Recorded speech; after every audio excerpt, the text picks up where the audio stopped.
BRS ఏదైతే decision తీసుకుంది చూడు 10 డిస్ట్రిక్ట్ల నుంచి 33 డిస్ట్రిక్ట్లు చేసిన తెలంగాణ అది కరెక్ట్ కాదు, అసలు కాదు అనని కాంగ్రెస్ మాట్లాడుతుంది. దయచేసి ఇప్పటిదాకా మీరు షో చూడకపోయినా ఇది మాత్రం జర గట్టిగా చూడురి ఫ్రెండ్స్. ఎందుకు అని అంటున్నానంటే ఇది మీ భవిష్యత్కి సంబంధించిన సబ్జెక్ట్. ఇప్పుడు నువ్వు 33 డిస్ట్రిక్ట్లు బేకార్ అని చెప్తున్నావు కదా రేవంత్ అన్న. ఈ 33 డిస్ట్రిక్ట్లలో ఏమి డిఫెక్ట్లు ఉన్నాయని అనేది రేవంత్ రెడ్డి గారు చెప్పగలిగినరా? ఇలా కమిషన్ పెట్టి నరేటివ్ కంట్రోల్ చేసే ప్రయత్నం చేస్తున్నావు. సో ఇలా విలన్ అనేది బీఆర్ఎసా కాంగ్రెసా? నువ్వు కమిషన్ పెట్టినంత మాత్రాన ట్రాన్స్పరెన్సీ వచ్చేస్తుందా? నీ ఇంట్లో నల్లలకే నీళ్లు పడుతున్నాయి అనుకో, లీక్ అవుతున్నాయి అనుకో నీళ్లు, ఇల్లుగులో కొట్టుకుంటావా లేదా నల్లని రిపేర్ చేసుకుంటావా? మీ 2 సంవత్సరాలలో ఒక డెవలప్మెంట్ గ్రౌండ్ వర్క్ చూపెట్టి నేను డ్రా చేస్తా పేపర్ మీద లైన్లప్పుడు. ఈక్వానిమిటీ, ఈక్విటీ, సమానత్వం. ఎలక్షన్లు ఆగినాయి అనుకో పరిపాలన ఆగుతుంది కదా, పరిపాలన ఆగిందనుకో సంక్షేమం అవుతుంది కదా, సంక్షేమం ఆగిందనుకో ప్రజలకు వాళ్ళకు కావాల్సిన నిత్యావసర వస్తువులు, మౌలిక సదుపాయాలు ఏడికైనా వస్తే రేవంతన్న. 2 సంవత్సరాలలో ఇంత వ్యతిరేకత నాకు తెలిసి నా పుట్టుక నుంచి చూస్తున్న రేవంతన్న రాజకీయాలు తెలుగు వచ్చినప్పటి నుంచి ఏ రాజకీయ పార్టీకి ఇంత కాలేదు.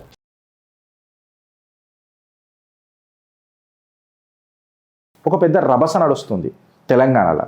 ఏందనంటే తెలంగాణ యొక్క డిస్ట్రిక్ట్లు అంటే 33 డిస్ట్రిక్ట్లు కాదు, మళ్ళా కొన్ని తక్కువ చేయాలా కొన్ని ఎక్కువ చేయాలా, బీఆర్ఎస్ కరెక్ట్గా చేయలే, ఈ నరేటివ్ ఒకటి నడుస్తున్నది మొత్తం తెలంగాణలో. క్లియర్ కట్గా చెప్పాలని అంటే Telangana districts rationalisation, Congress calculated political role of the dice అని చెప్పి మాట్లాడుతున్నారు. అంటే బీఆర్ఎస్ ఏదైతే డెసిషన్ తీసుకుంది చూడు 10 డిస్ట్రిక్ట్ల నుంచి 33 డిస్ట్రిక్ట్లు చేసిన తెలంగాణ అది కరెక్ట్ కాదు, అసలు కాదు అనని కాంగ్రెస్ మాట్లాడుతుంది. ఇది నేను మాట్లాడతలేను రేవంత్ రెడ్డి గారు, సౌత్ ఫస్ట్లో వచ్చిన కథనాన్ని తీసుకొని మాట్లాడుతున్నా. ఎప్పుడు వచ్చింది అది? January 16, 2026 వచ్చింది. అయితే ఇలా చాలా పెద్ద కీలకమైన సబ్జెక్ట్స్ ఉన్నాయి. దయచేసి ఇప్పటిదాకా మీరు షో చూడకపోయినా ఇది మాత్రం జర గట్టిగా చూడురి ఫ్రెండ్స్. ఎందుకు అని అంటున్నానంటే ఇది మీ భవిష్యత్కి సంబంధించిన సబ్జెక్ట్ అండ్ మోర్ ఓవర్ యువకులకు సంబంధించిన సబ్జెక్ట్. దయచేసి జర జాగ్రత్తగా ఉండ్రి. బీఆర్ఎస్ 33 డిస్ట్రిక్ట్లను చేసింది, అది అన్సైంటిఫిక్, అసలు దండగా అని చెప్పి కాంగ్రెస్ మాట్లాడుతుంది. అయితే reality check from the perspective of a legal lens అగర్ మనం తీసుకొని చూస్తే 2016లో ఏదైతే డిస్ట్రిక్ట్లు క్రియేట్ అయినాయి చూడు, డీసెంట్రలైజేషన్ అయినాయి చూడు, బౌండరీ అనామలీస్ ఉన్నాయి, నేను కాదని అంటలేను, అంటే బౌండరీ పంచాయతీలు ఉన్నాయి, నేను కాదని అంటలేను. అయితే ఇవి యాక్చువల్గా ఏమి డిఫెక్ట్స్ ఉన్నాయి అనేది కాంగ్రెస్ ఫిక్స్ చేసిందా? ఇప్పుడు నువ్వు 33 డిస్ట్రిక్ట్లు బేకార్ అని చెప్తున్నావు కదా రేవంత్ అన్న. ఈ 33 డిస్ట్రిక్ట్లలో ఏమి డిఫెక్ట్లు ఉన్నాయని అనేది రేవంత్ రెడ్డి గారు చెప్పగలిగినరా?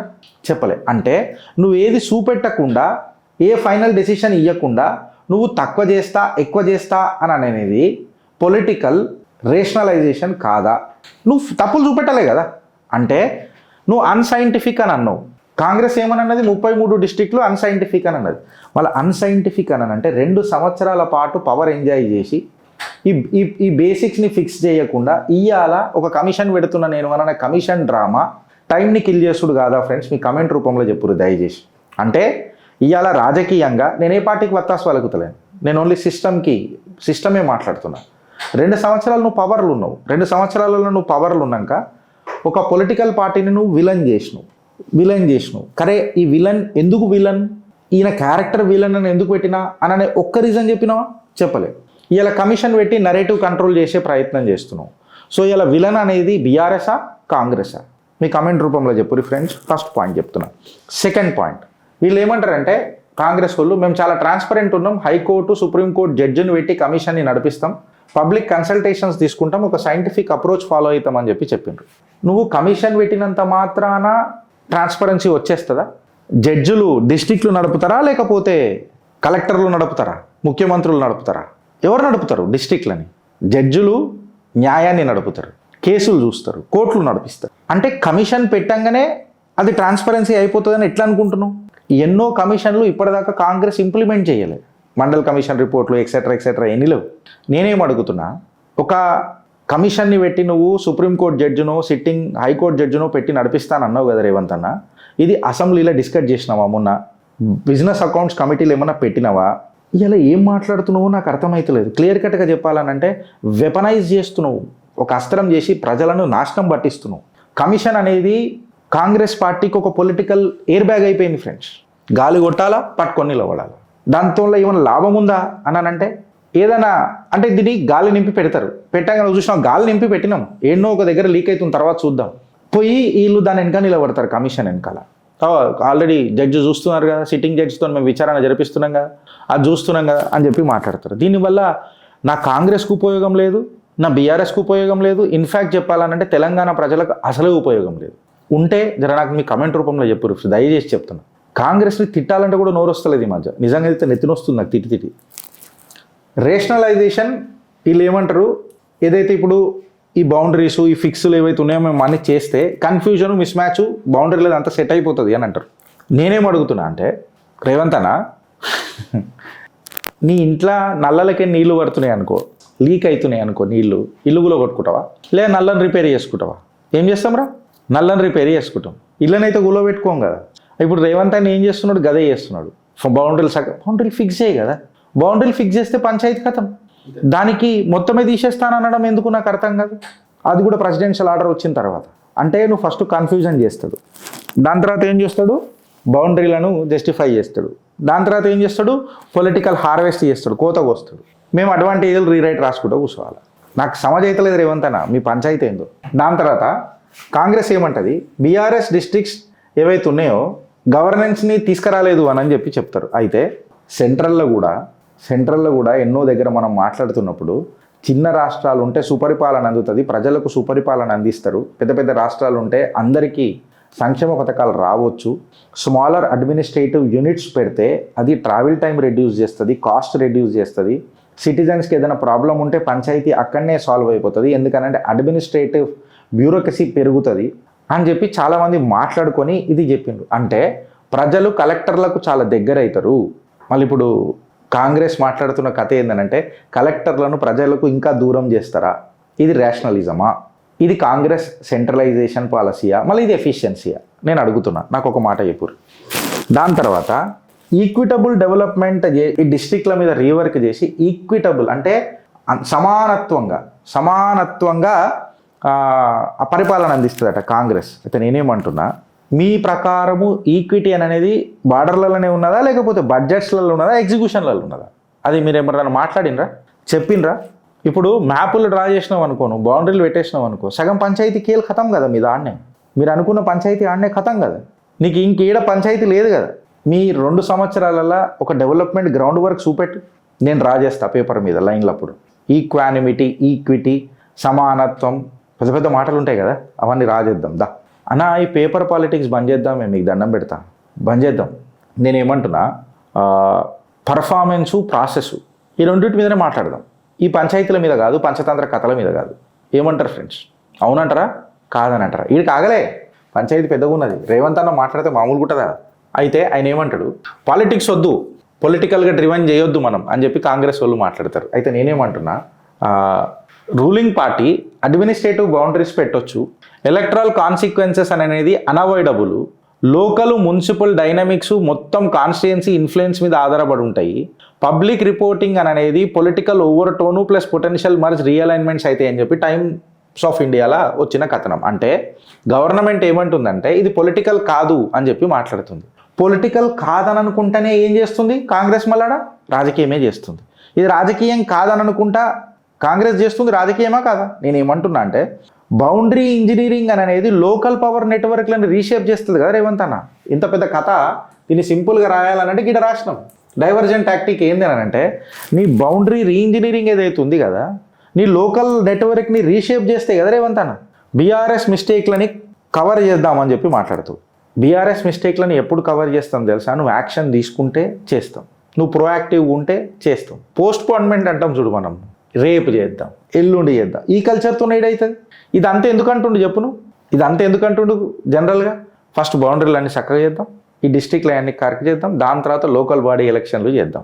ఎలక్షన్లు ఆగుతాయి, తర్వాత చూద్దాం, ఫస్ట్ ఇది చేద్దాం. ఎలక్షన్లు ఆగినాయి అనుకో, పరిపాలన ఆగుతుంది కదా. పరిపాలన ఆగిందనుకో, సంక్షేమం అవుతుంది కదా. సంక్షేమం ఆగిందనుకో, ప్రజలకు వాళ్ళకు కావలసిన నిత్యావసర వస్తువులు, మౌలిక సదుపాయాలు ఏడికైనా వస్తే రేవంతనా? ఎలక్షన్లు ఆపనీకే మీరు చేస్తుండ్రా, లేక నిజంగానే ఏమైనా చిత్తశుద్ధితో చేస్తున్నారా? రేవంత్ అన్న, there is a beautiful word in India, beautiful statement in India. ఏంది తెలుసా? ఒక పెద్ద మనిషి మాట్లాడిండు, democracies doesn't run on commissions. Commissions డెమోక్రసీలు నడిపే రేవంత్ అన్న, ఎలక్షన్స్ నడుపుతాయి. మళ్ళా ఎలక్షన్స్ కానియకుండా ప్రజల యొక్క మ్యాండేటు కింది లెవెల్ ఏ రకంగా తెలియకుండా, ఎందుకంటే కాంగ్రెస్ ప్రిపేర్ లేదు కదా, కాంగ్రెస్కి ప్రిపరేషన్ లేదు కాబట్టి నువ్వు చేస్తున్నావు. అంటే ఎన్నికలు డిలే చేసినావు అనుకో, ఏమవుతుంది ఆడ? యాంటీ ఇంక్యూబెన్సీ ఏదైతే కాంగ్రెస్ మీద ఉంది చూడు, అసలు ఒక్క సంవత్సరంలో, అది కూడా 2 సంవత్సరాల పరిపాలనలో, ఒక టర్మ్ కూడా కాదు, మొత్తం 2 సంవత్సరాల ఇంత వ్యతిరేకత నాకు తెలిసి నా పుట్టుక నుంచి చూస్తున్న రేవంత్ అన్న రాజకీయాలు తెలివి వచ్చినప్పటి నుంచి ఏ రాజకీయ పార్టీకి ఇంత కాలే. భారతీయ రాష్ట్ర సమితి ఈ డిస్ట్రిక్ట్ బార్డర్లు అంతా యూనిలేటరల్గా చేసేసింది. మేము అసెంబ్లీలో పెట్టి చర్చిస్తాము అని అంటే అసెంబ్లీలో ముచ్చట పెట్టినాడరా? అసలు ఒక డ్రాఫ్ట్ మ్యాప్ ఏమైనా పెట్టిండా? ఇంపాక్ట్ నోట్ ఏమైనా పెట్టిండా? ఏం చేస్తా అని ఒక డిస్కషన్ పెట్టిండా? ఇయ్యాల నువ్వు మాట్లాడతా అంటే ఎట్లా రేవంత్ అన్న? ఆడికి ఆగిపోయిందంటే లేక ఆడికి ఆగలే. వీఆర్ బిల్డింగ్ ద ఫ్యూచర్ అని చెప్తున్నావు. ఫ్యూచర్ సిటీ కడతా అని అంటావు. ఫ్యూచర్ సిటీకి మ్యాప్ ఉన్నదా, బార్డర్ ఉన్నదా అని అంటే నాకు తెలియదు, కానీ నిన్న మా పూరలు మాట్లాడారు, కమిషనరేట్ అయితే పెట్టి పడేసినాం. గీడేమైంది సారు అని చెప్పి మాట్లాడితే ఇప్పటిదాకా దీని మీద ఏమన్నా మాట్లాడినావా? దీని మీద ఒక్క ముచ్చట కూడా మాట్లాడలే. దీన్ని బట్టి చూస్తే నాకు అర్థమైంది ఏంటంటే కాంగ్రెస్ గవర్నమెంట్ ఎలక్షన్స్కి ఎందుకు భయపడుతున్నది, కమిషన్స్ని ఎందుకు తయారు చేస్తున్నది, మళ్ళీ ఇది అడ్మినిస్ట్రేషన్ అనాలనా, లేకపోతే ఎలక్షన్స్ని కంట్రోల్ చేసుడు అనాలనా, లేదా పొలిటికల్ ఇంజనీరింగ్ అనాలనా, రీఇంజనీరింగ్ అనాలనా? January 12, 2026 పంచాయత్ ఎలక్షన్స్ బీఆర్ఎస్ యొక్క డామినెన్స్ చూపుతుందా మళ్ళా? అంతేనా కదా? ఇలా మళ్ళీ ఇట్లా మాట్లాడుతున్నారు అని అంటే దాని మీద ఏం పంచాయతీ ఉన్నదని చెప్పాలి కదా. మళ్ళీ కాంగ్రెస్ జెడ్పీటీసీ ఎంపీటీ ఎలక్షన్స్కి రెడీ లేదా? మున్సిపల్ ఎలక్షన్స్కి రెడీ లేదా? కమిషన్స్ అనౌన్స్ చేస్తాయా సడన్గా? ఏం మాట్లాడుతున్నాం అన్న? ఒక లీగల్ కోర్ మీరు అర్థం చేసుకోవాలా. ఏందనంటే 2018 ప్రెసిడెన్షియల్ ఆర్డర్ తయారు చేసింది ఇది. కేవలం మీ మాటలు కావు, రాజకీయ మాటలు కావు. Article 371D Telangana presidential order 2018ని డిఫైన్ చేస్తుంది.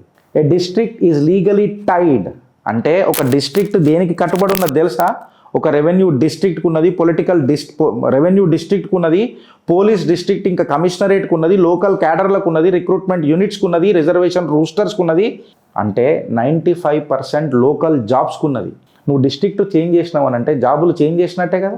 మళ్ళీ ఇది కాన్స్టిట్యూషనలా లేకపోతే పొలిటికలా రేవంత్ అన్న? మీరు ఎప్పుడు ఫ్రెండ్స్ ఈ మీ ఉద్యోగాలు గుంజుకునే లెక్కలు తయారవుతున్నాయి. ఇక్కడ ఆయన దగ్గర పైస లేదు, నన్ను పట్టుకుంటే ₹1 పైస లేదు అని చెప్పిన రేవంత్ అన్న ఇయ్యాల అపోజిషన్ పేరు మీద నా దగ్గర పైసలు లేవు అని అంటే మళ్ళీ ప్రజలు ఏడ చీకొడతారోనని ఆయన చేస్తున్న ఒక నాటకం ఏంది తెలుసా?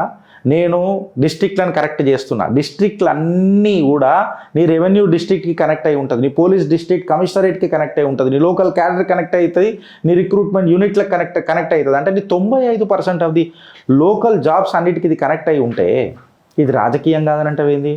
సైలెంట్గా మీ గొంతు కోస్తున్నాడు రేవంత్ రెడ్డి. ఇది మాత్రం పక్కా. ఎవడు పైసలు కడుతున్నాడు దీనికి అంతా అనంటే ఎవరెవరైతే ఈ లోకల్ క్యాడర్స్ ఉంటారు చూడు, కంప్లీట్గా వీళ్ళ మీద ఇది బాగా గట్టిగా పడుతుంది. ఇక్కడ ఎన్ని పంచాయతీలు రావు ఇప్పుడు ఆఫీసర్ల మధ్యలో కూడా క్యాడర్ రీమ్యాపింగ్ దగ్గర ఇష్యూస్ వస్తాయి, దాని తర్వాత సీనియారిటీ డిస్ప్యూట్స్లలో ఇష్యూస్ వస్తాయి, మళ్ళీ రిక్రూట్మెంట్ డిలేలు అవుతాయి, లిటిగేషన్లు వస్తాయి. ఇవన్నీ అయినాయి అనంటే పూరలకు అన్సర్టనిటీ తయారవుతుంది, ఆపర్చునిటీ రాకుండా పోతుంది. కాంగ్రెస్ డోంట్ వరీ అని అంటుంది, మేము అష్యూరెన్స్ ఇస్తున్నాము అని అంటున్నారు.